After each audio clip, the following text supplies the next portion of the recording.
Hi there. So you want to live through a survival solo PvP experience? No problem. It's easier than you'd think. And here's how you do it. Your start is incredibly important, so first things first, as soon as the cinematic starts, hold down F. Why F?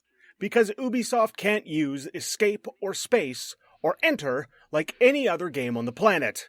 They want you to watch that cutscene that they worked oh so very hard on. Now that you have a good 3-minute head start on everyone else still watching that cutscene, grab your painkillers, grab your fabric, open your map, and select a random point in the distance away from the helicopter. But Shintox, I want to go to the helicopter. No, you don't. You'll die. Don't do it. It's not worth it. Close your map, take your painkillers, and head out. Don't bother crafting that discount toilet paper they call a scarf. Save yourself the 60 seconds. Get moving. Now, it's very important for you to know, and this is a fair warning, it is possible to share hideouts with other players when you start. A good rule of thumb is shoot first, ask questions later. Don't jump into cover, don't say hi, just kill them, because this happens if you're not prepared for it. Now, you managed to get out, you managed to get away. Next thing you do is you haul ass. Get as far away from that spawn as quickly as you can. Most players die in the first 15 to 20 minutes.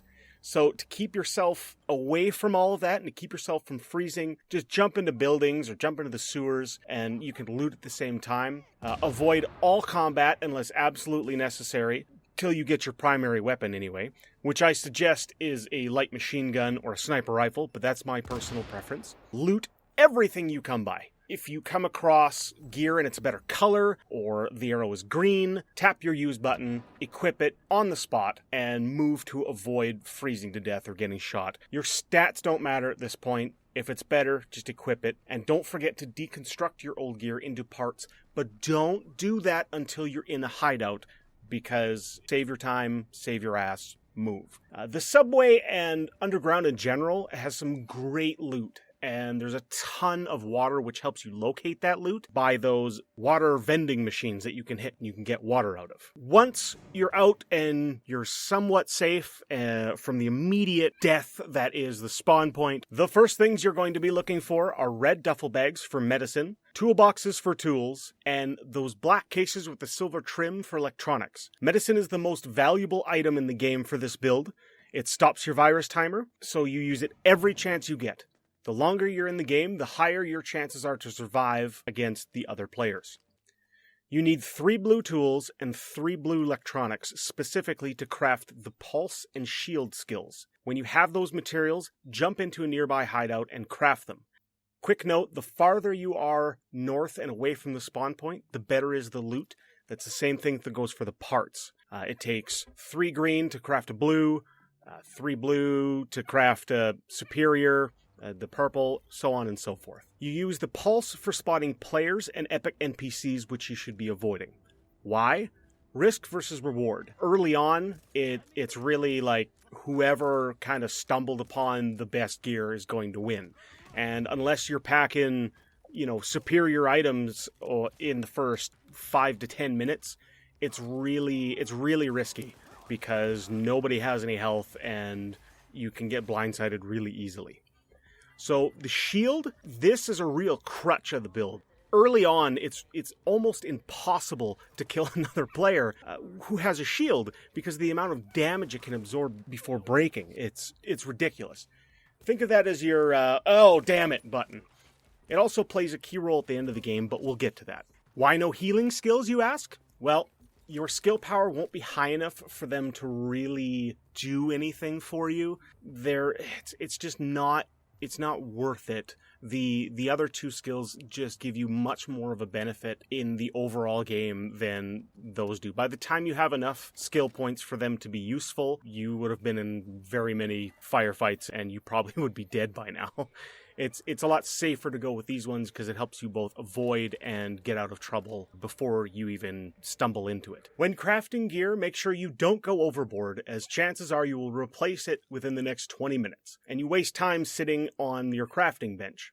Your goal is to get a full set of purples, a -17 cold rating at least, you can have more, and enough materials to craft a high-end X45 pistol, extended mag, and holster when you get into the Dark Zone. If you have any extra tools when crafting your shield, grab a suppressor for whatever your main weapon is. Really helps out in kind of keeping everything quiet if you can kill NPCs before they have a chance to shoot off any of their guns at you, in case any of the players are listening for gunfire. So, you're here. You have your skills, you have your weapons, you have a decent amount of gear. Phase 2. If you're smart, this is the easy part. You'll pretty much won't run into any other players. You might run into one or two, but it's rare. I've gone an entire game. Once I reach phase 2, I'll go an entire game where I don't even see another player until the end. Your job is to become a hoarder. Grab everything you can get your hands on. Absolutely everything. And then move like around the Dark Zone, but don't go into it.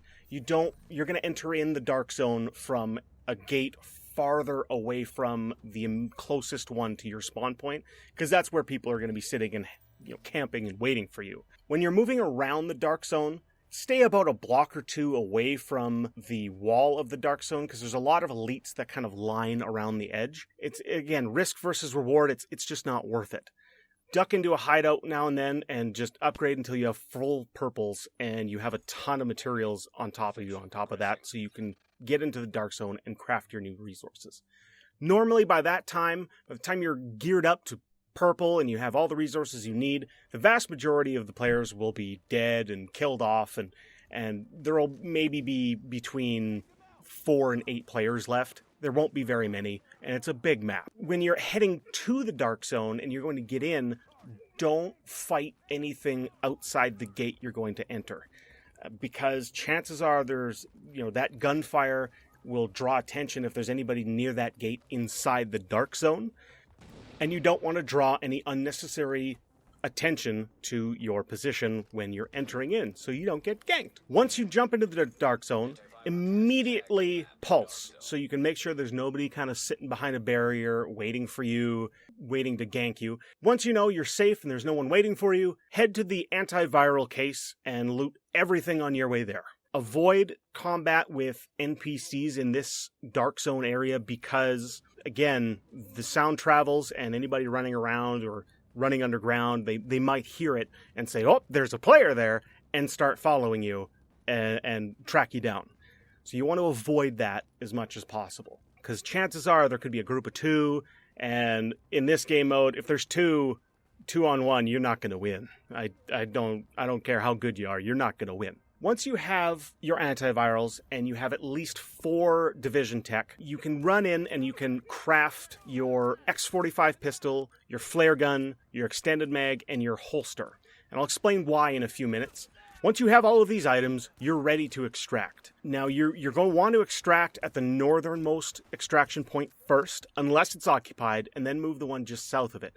The reasoning for this is because most players will extract in the same point that they usually do when in the actual Dark Zone, which is the southwest extraction point, the one in the parkade. The reasoning behind this is because there's a lot of easily defendable points and a lot of cover and a lot of places to hide.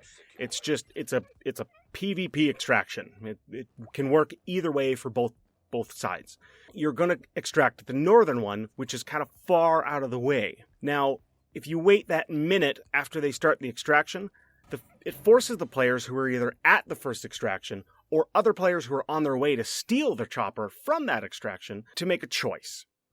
The majority of them won't have much more on their timers than they do, so they can either change direction and haul ass to your extraction point, most likely having to pass some elite NPCs on the way and possibly running out of time even so, or play it safe and try their luck at the first extraction point, which they're already there.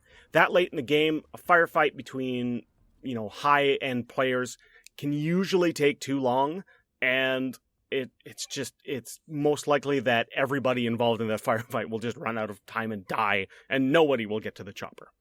So most of them will just stay safe and stay put. And that's what you're banking on. Now, the hunter.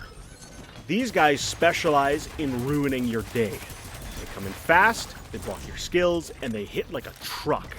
Well, this is where all of that stuff that you crafted comes together really beautifully. The shield is not considered a skill, so you can use it even when the hunter is blocking your skills. When the hunter comes in, you use a grenade to make him break cover, and then chase him with the shield and fill him full of lead. When his health gets low, he'll break off to heal. Since your pistol comes with extra damage when he's below 30%, you stay on him, and you should be able to finish him off before he heals. If not, just rinse and repeat. If he manages to break your shield, just take cover, throw grenades, blind fire, keep him kind of away from you until your shield recharges, which doesn't take that long. If you're too close to him, he'll bash you and make you stagger, and just put some distance and keep the pressure on. Now here's the reasoning behind that gear that I had you craft. When you have your shield out, you can only use your pistol, obviously. Now the pistol by itself can't kill the hunter in time. Usually you'll fill him full of lead, and then he'll break off the heal, and you'll have to reload. And while you're reloading, he'll heal, and it just becomes an endless cycle. That's why you have the extended magazine. The extended magazine gives you enough extra bullets to put into the hunter to kill him off. And the same thing with that holster. The holster adds extra damage to your sidearm, so you can do that extra damage and kill the hunter. And this makes it really easy because every time you poke your head up out of cover, he just wrecks you, mostly because you don't have the gear to keep up with him. We're back online here in the boo, and I hear you made it. Thank God. We got a lot of work left to do now that the storm is almost over. Don't make me get all sentimental on you, okay? Congratulations! You have survived PvP. Enjoy your 10 to 14 loot crates, and all the bragging rights that comes with it. If you found this guide helpful, leave a like, hit the subscribe button for more Division and gameplay videos, and until next time, go make a mess. Where am I going? Oh God, stop molesting the pizza sauce, come on.